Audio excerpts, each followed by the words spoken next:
வணக்கம், வாழ்க வளமுடன். என்னோட பேர் ராஜபூபதி, நிறுவனம் மற்றும் பயிற்றுனர், ரேடியன் ஐஏஎஸ் அகாடமி. இந்த தேர்வு தேர்வர்கள் சம்பந்தமாக அடிக்கடி நிறைய போஸ்ட் போடுவாங்க எல்லா தளத்திலும். கடந்த சில மாதங்களாக இவர் போட்டு வந்த அந்த பதிவு தான் நூலகங்களில். நிறைய தேர்வர்களுக்கு பாத்தீங்கன்னா நூலகங்கள்ல தான் நம்பி இருக்கிறாங்க. அவங்க எல்லாமே நிறைய தேர்வர்கள் சுயமா ப்ரிப்பேர் பண்றாங்க. அவங்க புத்தகங்கள் கூட வாங்குவதற்கு வசதி இருக்காது. அந்த மாதிரி ஒரு ரெஃபரன்ஸ் புக்ஸ் எல்லாமே எடுத்து படிக்கக்கூடியவங்க. உங்களுக்கே தெரியும், நான் ஏற்கனவே நிறைய தடவை சொல்லியிருக்கிறேன். TNPSC போன்ற தேர்வுகள்ல TNPSC நிறைய தடவை சொல்லியிருக்கதா நிறைய போஸ்டர்லாம் போட்டிருக்கிறேன். ஏன்னா அது நிறைய பேர் அதை பத்தி ஒரு புரிதல் இல்லாமே சில பேர் கமெண்ட்ஸ் கூட பண்ணியிருந்தீங்க. போன வீடியோல நான் அந்த பெரியார் சம்பந்தமா போட்ட வீடியோல கூட கீழே சில பேர் கமெண்ட்ஸ் பண்ணியிருந்தீங்க. எல்லா கேள்விகளும் அந்த புத்தகத்துல இருந்தே எடுத்தது தான், நீங்க இந்த மாதிரி போட்டிருக்க மாட்டீங்க சார் அப்படின்னு சொல்லியிருந்தாங்க. நான் திரும்ப எப்பவுமே சொல்லுவேன், இப்ப இருந்து இல்ல, பல வருடங்களாக மாணவர்கள் சொல்லிட்டு இருக்கேன். TNPSC சொன்னதையும் கோட் பண்ணி ஏற்கனவே சொல்லியிருக்கேன். போட்டித் தேர்வுகள்ல, அதுவும் குறிப்பாக TNPSCல கேட்கக்கூடிய போட்டித் தேர்வுகளோட எல்லா கேள்விகளும் புத்தகத்துல இருந்து வராது. உங்களுக்கே தெரியும், குரூப் 4க்கே வராது. குரூப் 1க்கு வருமா? வராது. வந்தா ஒரு அதிகபட்சம் பாத்தீங்கன்னா ஒரு 50% அதான் வரும். இப்ப அந்த அளவு கூட வர்றதில்ல, குறைஞ்சிக்கிட்டு இருக்கு. மீதி எல்லாமே சிலபஸை பேஸ் பண்ணி கேட்பாங்க. வேற எதுல இருந்து வேணாலும் கேட்கலாம். சிலபஸை பேஸ் பண்ணி கொஸ்டின்ஸ். இந்த மாதிரி தேர்வர்கள் படிப்பதற்கு ஒரு மிகச்சிறந்த இடம் அப்படின்னு சொல்லக்கூடியது எது அப்படின்னா நூலகங்கள். நூலகங்கள்ல தான் அவங்க நிறைய புக்ஸா ரெஃபர் பண்ண வேண்டி வரும். நான் ஏற்கனவே சொன்ன மாதிரி அவர்களால நிறைய புத்தகங்கள்லாம் வாங்க முடியாது. ஒரே டாபிக்காக, ஒரு பர்டிகுலர் டாபிக்காக ஒரு புக்குல இருக்கும். அதுக்காக அந்த புக்கை வாங்க முடியுமா? அதை படிச்சு நோட்ஸ் எடுத்துட்டா போதும். ஒரு புத்தகத்தை நீங்க படிச்சு நோட்ஸ் எடுக்கணும் அப்படின்னா ஃபுல் டைம் அங்க இருந்தாதான் முடியும். இப்போ இவர் சொல்ற பிரகாரம் பாத்தீங்க அப்படின்னா நிறைய இடத்துல அந்த கரெக்டா அந்த நாளிதழ்கள் கரெக்டா வாங்கப்படுவதில்லை. ரெண்டாவது மதியம் 2 மணிக்கு தான் இயங்குது அப்படின்னு சொல்றாங்க. இது தவறு. எப்பவுமே இயங்கின மாதிரியே இயங்க விடலாம். குறிப்பாக நான் ஏசி லைப்ரரிஸ், ஏர் கண்டிஷன் இல்லாத லைப்ரரிகளை பண்ணலாம் அப்படின்ற மாதிரி. ஏன்னா லைப்ரரியில பாத்தீங்கன்னா மாணவர்கள் தொடர்ச்சியாக இருப்பாங்க. சினிமால கூட பாத்தீங்கன்னா 3 மணி நேரம் தான் தொடர்ச்சியா இருப்பாங்க.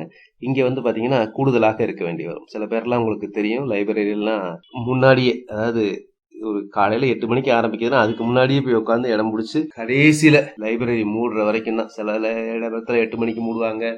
அண்ணா லைப்ரரி போன்ற இங்க சென்னையில இருக்கக்கூடிய லைப்ரரி, அப்புறம் டிஸ்ட்ரிக்ட்ல இருக்கக்கூடிய சென்ட்ரல் லைப்ரரி, அங்க போட்டித் தேர்வர்களுக்குன்னு தனி செக்ஷன்லாம் இருக்கு. அதுக்குரிய டைம் எல்லாமே இருந்த மாதிரி எக்ஸ்டெண்ட் பண்ணணும். அந்த மாதிரி நிறைய நாளிதழ்கள் எல்லாமே வாங்கினா தேர்வர்களுக்கு ரொம்ப யூஸ்ஃபுல்லா இருக்கும். ஏன்னா நூலகங்களை நம்பி மட்டுமே நிறைய போட்டித் தேர்வர்கள் படிச்சு கொண்டிருக்கிறார். நிறைய பேர் உங்களுக்கு தெரியும், மதுரையில எப்படி கார்பரேஷன்ல படிக்கிறாங்களோ அது மாதிரி ஒவ்வொரு ஊர்லயும் ஒவ்வொரு இடத்துலயும் உட்காந்து படிக்கிறாங்க. அவங்க அப்பப்ப ரெஃபர் பண்ணக்கூடியது பாத்தீங்க அப்படின்னா லைப்ரரி. சில பேர் லைப்ரரியில புத்தகங்கள் இரவல் வாங்கிட்டு படிப்பாங்க. நிறைய பேருக்கு படிக்கிற சூழல் இருக்காது. கண்டிப்பாக நிறைய பேருக்கு இருக்காது. அவங்க போய் அமைதியான ஒரு இடம் வேணுங்கிறது. இப்ப நீங்க மொத்தமா கார்பரேஷன் கிரவுண்ட் அந்த மாதிரி இடத்துல கூட அமைதியா இருக்காது. சில பேர் அது டிஸ்டர்பன்ஸா இருக்கும். அந்த மாதிரி உள்ளவங்க பாத்தீங்கன்னா எல்லாருமே நம்ம சொல்லியிருக்கேன், 5 விரல்களும் ஒன்றாக இருக்குது இல்லை. சில பேருக்கு அந்த மாதிரி சிச்சுவேஷன்ல படிக்க முடியாது. அப்போ அவங்க நூலகங்களை நம்பிதான் படிக்க முடியும். அதனால அரசு இந்த போட்டித் தேர்வர்கள் நலன் கருதி இந்த நூலகங்களை எல்லாமே திறக்கலாம். ஏன்னா அதுல அவங்க நூலகங்களை பாத்தீங்கன்னா அவங்க எல்லாமே ஒரு சமூக இடைவெளியில உட்கார மாதிரி பண்ணிக்கலாம். இடையில இருக்கக்கூடிய ஒரு சேர் பக்கத்துல இல்லாம. ரெண்டாவது நான் ஏசி, திரும்ப சொன்னேன், ஏர் கண்டிஷன் இல்லாத அந்த லைப்ரரிகளை, இல்ல ஏர் கண்டிஷன் இருக்கிற லைப்ரரி ஏர் கண்டிஷன் செயல்படாம மற்ற ஓப்பன் வென்டிலேஷன் அந்த மாதிரி வச்சு படிக்க சொல்லலாம். அந்த மாதிரி கண்டிப்பாக முகக்கவசம் அப்படிங்கிறது கண்டிப்பாக, ஏன்னா லைப்ரரியில யாரும் பேச போறது இல்லை, சரிங்களா? அதனால முகக்கவசம், இந்த வழிமுறைகளை பின்பற்றினா தேர்வர்களுக்கு, ஏன்னா தேர்வுகள் நடந்துகிட்டு இருக்கு இந்த காலத்துல, அடுத்த தேர்வு வரப்போகுது அப்படின்னு நோட்டிபிகேஷன் வந்துருச்சு. இது இந்த போட்டித் தேர்வு மாணவர்களுக்கு மட்டும் கிடையாது, கல்லூரி மாணவர்களுக்கும் பெரிதும் பயன்படும். அவர்களும் பாத்தீங்கன்னா வீட்டிலே இருந்துட்டு நிறைய பேரால உங்களால நிறைய ஒரு டாபிக்லாம் நீங்க பாத்தீங்கன்னா நிறைய எக்ஸ்பிளைன் பண்ணாதான் படிக்க முடியும். இப்ப இருக்க சிச்சுவேஷன்ல பாத்தீங்கன்னா உங்களால அந்த அளவுக்கு படிக்க முடியல. அப்போ அவங்களுக்கு ரெஃபரன்ஸ் புக்ஸ் அப்படின்னு தேவைப்படும். அதை போய் நிறைய வாங்க முடியாது அவர்களால. அதனால அவர்கள் எல்லாத்துடன் நலன் கருதி நூலகங்களை முழு நேரமும் திறக்கவும், அனைத்து நூலகங்களுக்கும் தினசரி நாளிதழ்கள் வழங்கப்படணும் அப்படிங்கிறது அரசுக்கு தேர்வர்கள் சார்பாக நானும் கோரிக்கை. விரைவில் இவர்கள் இந்த நூலகங்கள்லாம் திறப்பார்கள் என்று நம்புவோம். ஏற்கனவே இதே அரசு தான் ஹெர்டு இம்யூனிட்டி வேணும் அப்படின்னு சொன்னாங்க. இப்ப நம்ம ஹெர்டு இம்யூனிட்டியை பாத்துக்கிட்டு இருக்கோம். ஒருவேளை நமக்கு வந்திருக்குன்னு நினைக்கிறேன். அதுக்குரிய ஆப்பர்ச்சுனிட்டிஸ் நமக்கு இருக்கும் அப்படின்றது நினைக்கிறேன். அதாவது டெல்லியில பாத்தீங்கன்னா லட்சக்கணக்கான விவசாயிகள் போராட்டம் பண்றாங்க. அந்த அளவுக்கு கொரோனாவால் யாரும் பெருசா பாதிக்கப்பட்ட மாதிரி தெரியல. அதே மாதிரி தேர்தல் பிரசார கூட்டங்கள்ல பாத்தீங்கன்னா பல ஆயிரம் மக்கள் கூடுறாங்க. அங்கேயும் வந்து கொரோனா வந்து ரொம்ப கூடின மாதிரி தெரியல. அதே மாதிரி தமிழ்நாட்டில் கட்சி தலைவர்கள் கூட்டம், அந்த மாதிரி நிறைய இந்த மாதிரி மார்க்கெட்டு, இப்ப கூட பாத்தீங்கன்னா நேற்று கூட பாத்தீங்கன்னா டிக்கெட்லாம், cinema ticket, cinema theatre already ஆரம்பிச்சாச்சு, ஏசி ரூம் வேற அது. அதனால இந்த மாதிரி லாக்டவுன் எல்லாம் தளர்த்தி மக்கள் கூட்டம் ஆரம்பித்த பிறகுதான் நோய் எதிர்ப்பாற்றல் வந்து பெருகி கொரோனா வந்து அழியறதுக்கு வாய்ப்புகளும் உண்டு. இது ஒரு டாக்டர் கூட சொல்லியிருக்கிறாங்க. சரிங்களா? இந்த போஸ்டே ஒரு டாக்டர் சொன்னதோட போஸ்ட் தான்.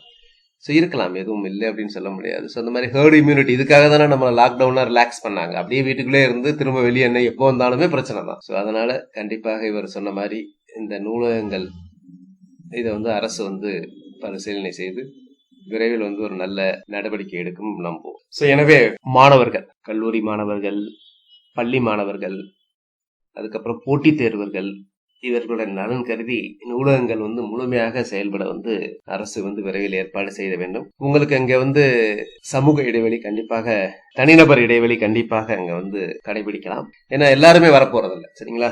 லைப்ரரி முதல் திறந்திருக்கும் போது நிறைய பேர் வந்தாங்க அப்படின்னா அவர்கள் வந்து அவர்களுக்கு படிக்கிற சூழ்நிலை வீட்டிலே இருக்கும், இருந்தாலும் மற்றவர்களுக்காக வந்தாங்க. பட் சில பேர் தான் அதுல கண்டிப்பாக லைப்ரரியில மட்டும்தான் படிக்க முடியும். அவர்களால வீட்டிலேயோ மற்ற இடத்துலயே படிக்க முடியாது. ஸோ அவர்களுக்காகவாவது அவர்கள் மட்டும்தான் வருவாங்க. இப்ப திறந்தாலும் எல்லாரும் வந்துட போறதில்ல, உடனே லைப்ரரி திறந்திருக்கேன்னு எல்லாரும் வந்துட போறதில்ல. ஸோ அந்த முகக்கவசம், தனிநபர் இடைவெளி, அப்புறம் ஏர் கண்டிஷன் இல்லாம, ஸோ அந்த மாதிரி பார்த்து லைப்ரரி வந்து திறந்தா தேர்வர்களுக்கு ரொம்ப நன்றாக இருக்கும். தேர்வர்கள் வந்து எப்பவுமே ஒரு ஏற்கனவே நான் சொன்ன மாதிரி போட்டித் தேர்வுகள்லாம் கன்சிஸ்டன்சியா ப்ரிப்பேர் பண்ணிட்டு இருக்கணும். தொடர்ச்சியாக ப்ரிப்பேர் பண்ணாதான் நல்லது. ஸோ அதற்கு தான் இது நம்ம ஏற்கனவே சொல்லியிருக்கோம். ஒரு தேர்வுக்கு வந்து ஏகப்பட்ட நாட்கள் கொடுக்கறதுனால உடனே எல்லாருமே ரொம்ப நல்லா படிச்சு இது பண்ணிட மாட்டாங்க. இப்போ பாருங்க, குரூப் முதல் தேர்வு வந்து ஏப்ரல் நடக்க வேண்டியது வந்து பாத்தீங்கன்னா அதுக்கப்புறம் 8 மாதம் கழிச்சு ஜனவரில நடந்தது. ஸோ உடனே எல்லாருமே ரொம்ப நல்லா பண்ணிட்டாங்களா?